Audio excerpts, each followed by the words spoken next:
Hello friends, जय हिंद। स्वागत है आप सभी का पीमैक्स क्लासेज की यूट्यूब चैनल पर। तो आज हम लोग पढ़ने चल रहे हैं हेलो एल्केन और हेलो एरीन का सेकंड पार्ट, और इसमें हम लोग पढ़ेंगे मार्कोनिकॉफ नियम क्या है और एंटी मार्कोनिकॉफ नियम कैसे काम करता है, उसका मैकेनिज्म क्या है, उसकी क्रिया विधि क्या है। तो ये सब इस वीडियो में डिस्कस होने वाला है। ठीक है, तो हेडिंग लगा लेंगे एल्कीनों द्वारा आरएक्स का निर्माण। आरएक्स माने हाइड्रोजन। एल्कीनों द्वारा हमें हाइड्रोजन का निर्माण करना है। ठीक है, तो ये अपने पास कोई एल्कीन है। एल्कीन की पहचान होती है पूरे कंपाउंड में कहीं ना कहीं डबल बॉन्ड जरूर अवेलेबल है।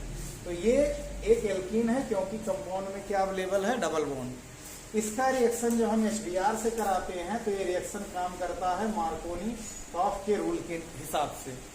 मार्कोनिकॉफ का रूल क्या कहता है भैया? मार्कोनिकॉफ रूल क्या कहता है कि हाइड्रोजन वहां जुड़ेगा जहां हाइड्रोजन की संख्या अधिक हो। यानी ये पाई बॉन्ड टूटता है, डबल बॉन्ड में पाई बॉन्ड होता है और सिग्मा बॉन्ड होता है। ठीक है, पाई बॉन्ड कमजोर होता है तो ये डबल बॉन्ड टूटेगा। तो हाइड्रोजन वहां जुड़ेगा जहां पर हाइड्रोजन की संख्या अधिक हो तथा ब्रोमीन वहां जुड़ेगा जहां हाइड्रोजन की संख्या कम हो। ये है मार्कोनिकॉफ का रूल। क्या है मार्कोनिकॉफ का रूल? कि हाइड्रोजन वहां जुड़ेगा जहां पर हाइड्रोजन की संख्या अधिक हो तथा ब्रोमीन वहां जुड़ेगा जहां हाइड्रोजन की संख्या कम हो। तो चलो जोड़ देते हैं। ये बॉन्ड टूटा तो ये लोग जुड़ने के लिए तैयार हो गए। इस बॉन्ड की भरपाई ये दोनों जाकर जुड़कर कर देंगी।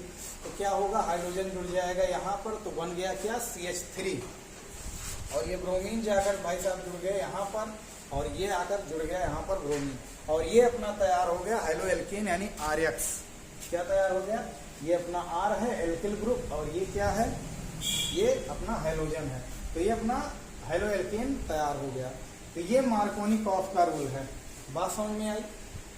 ठीक है, अगर तीर के ऊपर कुछ नहीं लिखा है और एल्कीन का रिएक्शन अगर हम करा रहे हैं हाइड्रोजन एसिड से, तो वो रिएक्शन काम करेगा किसके नियम से? मार्कोनिकॉफ के रूल से।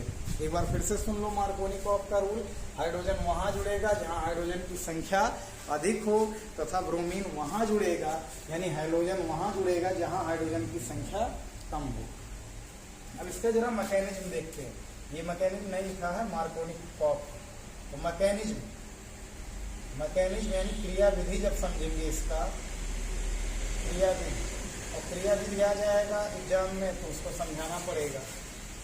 सबसे पहले क्या होता है स्टेप 1 में?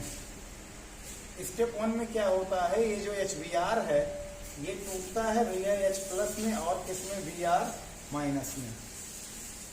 पहले स्टेप में क्या होता है, HBr जो होता है वो टूट जाता है किसमें, H+ में, और किसमें, Br- में। ठीक है, स्टेप सेकंड में क्या बात होती है? अब हम मार्कोनिकॉफ नियम की क्यों ऐसा हो रहा है, हाइड्रोजन क्यों वहां जुड़ रहा है, ब्रोमीन क्यों वहां जुड़ रहा है, ये हमको समझना है।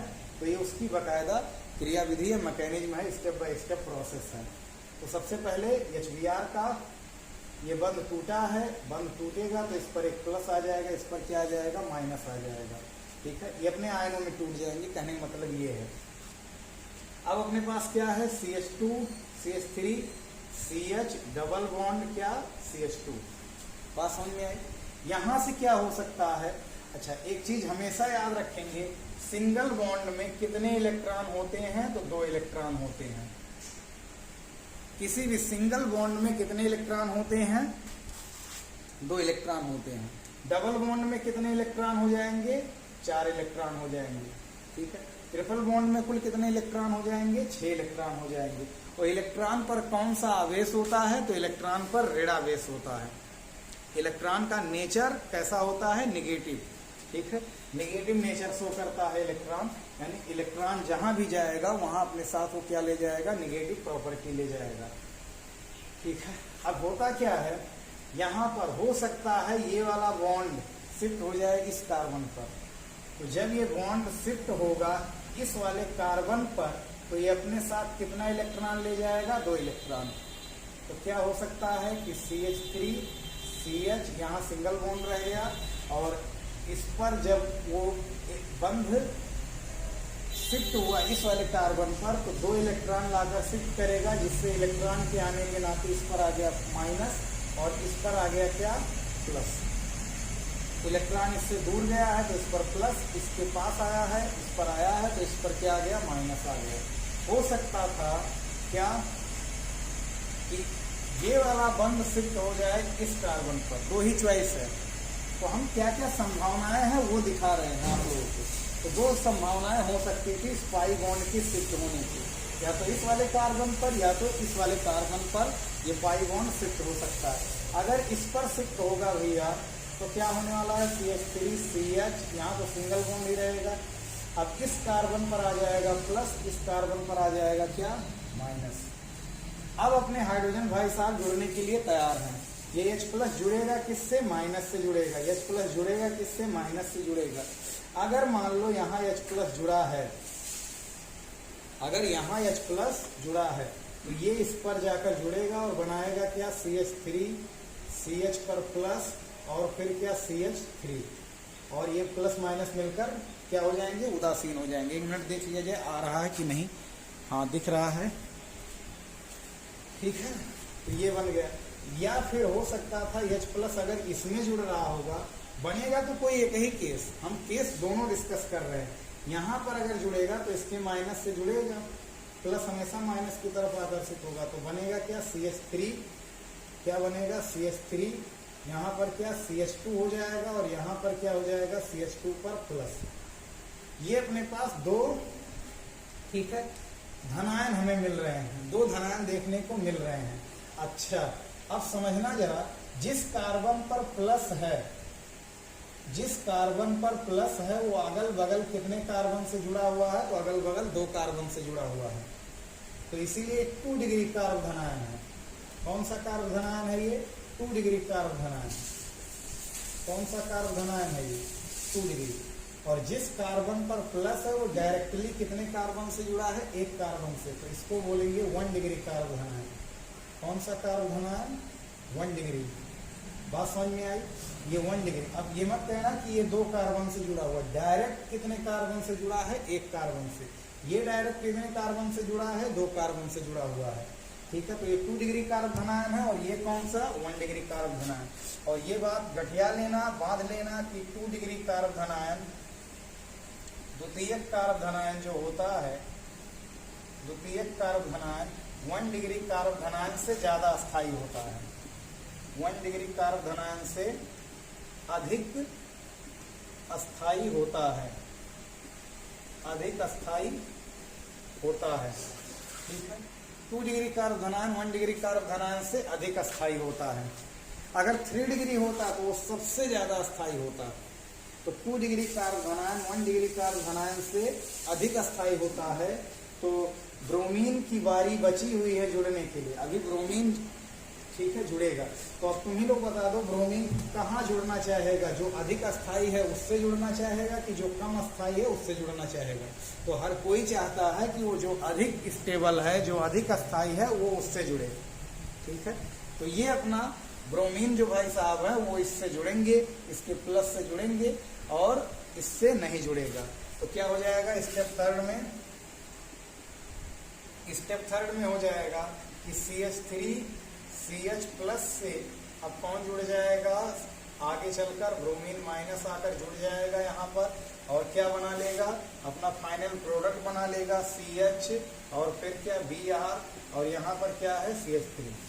तो यही मार्कोनिकॉफ का रूल भी था कि हाइड्रोजन वहां जुड़ेगा जहां हाइड्रोजन की संख्या अधिक हो। तो यहाँ 2 हाइड्रोजन था तो जाकर जुड़ा तो 3 बन गया।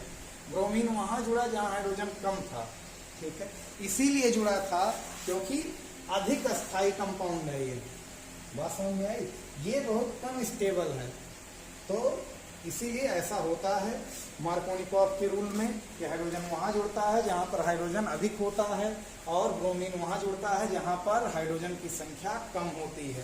तो आई होप ये समझ में आया होगा मार्कोनिकॉफ नियम की क्रियाविधि। इसको स्क्रीनशॉट ले सकते हैं, वीडियो पॉज करके नोट कर ले, ठीक है।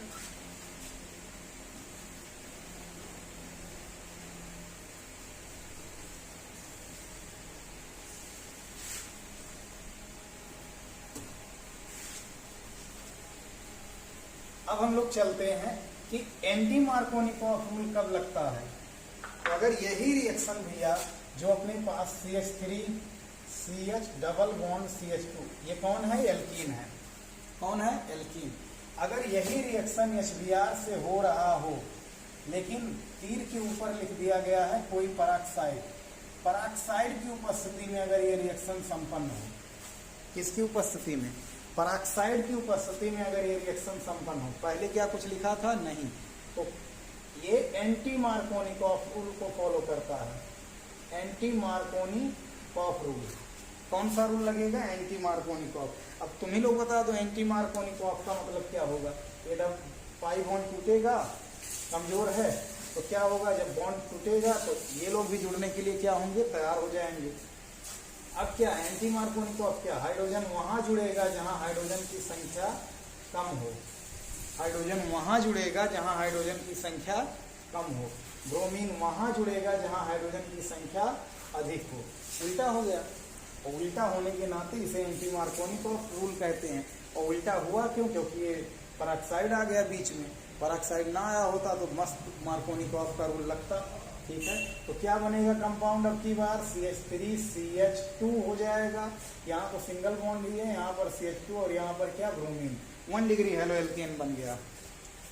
बात समझे? हेलो एल्केन तो हमें अभी भी मिला, लेकिन जो पिछली बार हेलो एल्केन था वो 2 डिग्री था, और ये कौन सा हेलो एल्केन है? 1 डिग्री हेलो एल्केन है।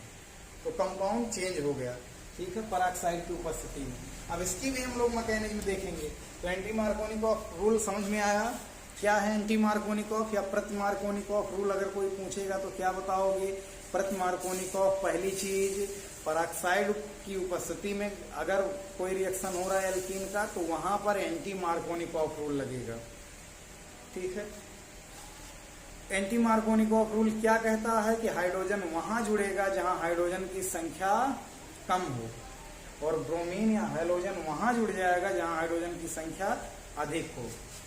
समझ में आया एंटी मार्कोनिकॉफ रूल? अच्छा, पराक्साइड क्या होते हैं जरा यहाँ पर डिस्कस कर लेते हैं। अगर 2 ऑक्सीजन परमाणु सिंगल बॉन्ड से जुड़े हुए हैं तो इसको क्या बोलते हैं? पराक्साइड। यहाँ पर हाइड्रोजन जोड़ दो, यहाँ हाइड्रोजन जोड़ दो, नाम हो जाएगा हाइड्रोजन पराक्साइड। यहाँ पर सोडियम जोड़ दो, इधर भी सोडियम जोड़ दो, तो यहाँ नाम क्या हो जाएगा? Sodium peroxide. ठीक है, अगर कभी भी 2 ऑक्सीजन इस तरह से सिंगल बॉन्ड से जुड़े हुए हैं और इधर कोई परमाणु सेम जुड़ा हुआ है तो इसे बोलेंगे पराक्साइड। सोडियम है तो सोडियम पराक्साइड, हाइड्रोजन है हाइड्रोजन पराक्साइड, पोटेशियम है पोटेशियम पराक्साइड। समझ में आई बात? अब इसका मैकेनिज्म उल्टा है, थोड़ा सा इसका मैकेनिज्म बेहतरीन है, थोड़ा मन लगाकर समझेंगे। ठीक है, या 2 बार देख लेंगे। अगर एक बार में बात पूरी तरह से समझ में नहीं आएगी तो वीडियो को 2 बार देख लो यहाँ से। ठीक है, तो आइए समझते हैं इसका मैकेनिज्म। क्रियाविधि क्या है? मैकेनिज्म, इसको मिटा दे रहे हैं। सबसे पहले क्या होता है? ये जो पराक्साइड है, कौन सा पराक्साइड इसमें लिया जाता है? तो ये है बेंजीन, और यहाँ पर C डबल बॉन्ड O, यहाँ पर O, यहाँ पर O, यहाँ C double bond O, same चीज वही, इधर भी बेंजीन। इसका नाम है, अभी क्या बताए थे कि अगर 2 ऑक्सीजन भी या सिंगल बॉन्ड से हैं और इधर भी जो चीज है वही चीज इधर भी है, तो उसको बोलते हैं पराक्साइड। ये अपना है बेंजोइक पराक्साइड। क्या है? Benzoic peroxide. इसका नाम है बेंजोइक पराक्साइड। तो ये जो पराक्साइड लिया जाता है, लिख तो दिया गया कि वैसे पराक्साइड, लेकिन कौन सा पराक्साइड लिया जाता है? तो बेंजोइक पराक्साइड। सबसे पहले होता क्या है? इस बंध का संविदलन होता है। क्या होता है? संविदलन। और इसके जस्ट पहले अभी हम बताए हैं कि सिंगल बॉन्ड में कितने इलेक्ट्रॉन होते हैं? 2 इलेक्ट्रॉन होते हैं। और संविदलन होगा, संविदलन माने बीच से बंध टूटेगा तो 1 इलेक्ट्रॉन इस वाले ऑक्सीजन पर आ जाएगा और 1 इलेक्ट्रॉन इस ऑक्सीजन पर आ जाएगा। तो जो चीज ये कंपाउंड बनेगा, जो ये मुक्त मूलक बनेगा, जो एक मुक्त मूलक बनेगा, ये दोनों चीजें सेम हैं। तो संविदलन हुआ, क्या हुआ? क्लीवेज हुआ, संविदलन हुआ। यहाँ से क्या हुआ? संविदलन। संविदलन होने पर क्या होता है? यही चीज हमें C डबल बॉन्ड O, यहाँ पर क्या? एक डॉट, और यही सेम चीज इधर भी मिलेगा। तो क्यों 2 बार लिखें? आगे 2 से हम क्या कर दे रहे हैं? गुणा कर दे रहे हैं। एक क्या बन गया? बेंजोइक मुक्त मूलक बन गया। ठीक है। सबसे पहले स्टेप 1 में क्या होता, सॉरी स्टेप 1 में क्या कि बेंजोइक पेरोक्साइड का सबसे पहले क्या हुआ, समविदलन। जब भी भैया समविदलन होगा तो एक इलेक्ट्रॉन इधर वाले पर आ जाएगा, एक इलेक्ट्रॉन इधर वाले पर, एक मुक्त मूलक बन जाएगा। ठीक है। अब स्टेप सेकंड में क्या होता है, स्टेप सेकंड में ये जो मुक्त मूलक बना हुआ है, एक चीज हमेशा याद रखेंगे, अगर कभी भी किसी भी मूलक से, किसी भी कंपाउंड से अगर गैस निकलना चाहती है तो उसको आप रोक नहीं पाएंगे, वो थोड़ी देर बाद वो गैस वहां से निकलेगी, क्योंकि गैसों की एंट्रोपी क्या होती है, बहुत ही अधिक होती है। बिखराव के मापक को क्या बोलते हैं, एंट्रोपी बोलते हैं। तो गैसों की एंट्रोपी क्या होती है, सबसे अधिक होती है। फिर से इस बॉन्ड का समविदलन होता है। अब इस बॉन्ड का जब समविदलन होगा तो ये वाला इलेक्ट्रॉन आएगा यहाँ पर और ये वाला इलेक्ट्रॉन आएगा यहाँ पर। तो दो इलेक्ट्रॉन जब भी मिलेंगे तो एक बॉन्ड का निर्माण हो जाएगा। दो इलेक्ट्रॉन मिलेंगे तो एक बॉन्ड का, तो एक बॉन्ड टूटेगा तो दो इलेक्ट्रॉन मिलते हैं और दो इलेक्ट्रॉन मिलते हैं तो एक बॉन्ड का निर्माण होता है। तो होगा क्या इस स्टेप में, तो यहाँ पर बन गया अपने पास बेंजीन मुक्त मूलक बन गया। ठीक है, ये तो अलग हो गया, एक डॉट रह गया इस पर, और यहाँ पर क्या हो गया, प्लस में क्या सी डबल बॉन्ड ओ और डबल बॉन्ड हो, यानी कौन सी गैस मुक्त हो गई, कार्बन डाइऑक्साइड गैस मुक्त हो गई। बात समझ में आई, कार्बन डाइऑक्साइड गैस मुक्त हो गई। ये CO2 ही है, चाहे ऐसे लिखो चाहे ऐसे लिख लो। अब ये हो गया अनाथ, ये हो गया अकेला।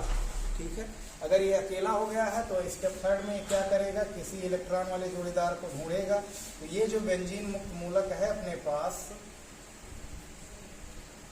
ये क्या कराएगा, HBr का समविदलन कराएगा। क्या कराएगा, HBr का समविदलन। ठीक है, समविदलन कराने से क्या फायदा होगा कि अब ये जो H भाई साहब है, ये एक इलेक्ट्रॉन लेकर यहाँ पर आ जाएंगे और एक इलेक्ट्रॉन लेकर यहाँ आएगा। एक इलेक्ट्रॉन इसके पास पहले से था, तो क्या हो जाने वाला है, तो क्या हो जाने वाला है, यहाँ पर H एक बंध बन जाएगा। यहाँ पर क्या बन जाएगा, एक बंध बन जाएगा। किसके बीच, कोने पर भैया कार्बन छुपे होते हैं, कोने पर क्या छुपे होते हैं, कार्बन। तो कार्बन और हाइड्रोजन के बीच में क्या बन जाएगा, एक बंध बन जाएगा। और अब कौन अनाथ हो गया, कौन अकेला हो गया, तना हो गया, ब्रोमीन माइनस, तो सॉरी ब्रोमीन पर डॉट आ गया। क्या बन गया, ब्रोमीन मुक्त मूलक। ब्रोमीन मुक्त मूलक का निर्माण हुआ। ठीक है, अब ये भी ढूंढेगा किसी को, इसका भी काम हो जाए, तो ब्रोमीन मुक्त मूलक। तो क्या होगा, स्टेप 4 में क्या होगा, समझेंगे जरा। अब ये ब्रोमीन मुक्त मूलक क्या करेगा, ये ब्रोमीन मुक्त मूलक जाएगा परेशान करेगा किसको, एल्कीन को। तो यहाँ समझेंगे, CH3 CH double bond CH2, ये है ना, इस बॉन्ड का, पाई बॉन्ड का फिर से क्या होगा, समविदलन। ठीक है, यहाँ भी क्या हुआ है, समविदलन, यहाँ भी क्या हुआ है, समविदलन। यहाँ भी सम लिखे हैं, समझ जाना, समविदलन यानी बंध टूटेगा, एक एक इलेक्ट्रॉन आएगा। तो समविदलन जब होगा यहाँ पर, तो यहाँ पर क्या होगा, एक ये कंपाउंड बनेगा, एक ही कंपाउंड बनेगा। क्या हो जाएगा, CH3, मतलब एक ही बनेगा, सॉरी CH पर क्या आ जाएगा भैया, डॉट, और यहाँ पर क्या आ जाएगा, CH2 पर क्या आ जाएगा, डॉट। ठीक है, समझ में आई बात। सबसे पहले क्या होगा, पहले स्टेप में क्या होगा कि बेंजोइक पेरोक्साइड का क्या होगा, समविदलन। तो ये मुक्त मूलक बना।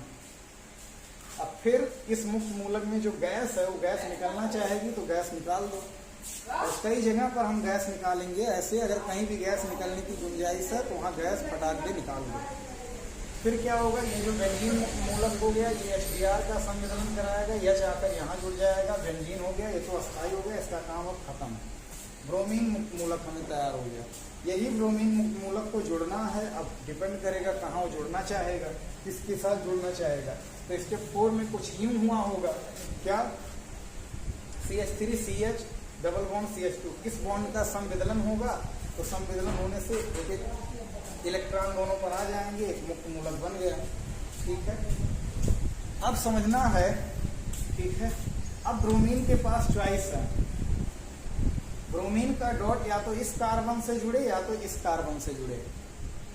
ब्रोमीन का डॉट या तो इस कार्बन से जुड़े या तो इस वाले कार्बन से जुड़े।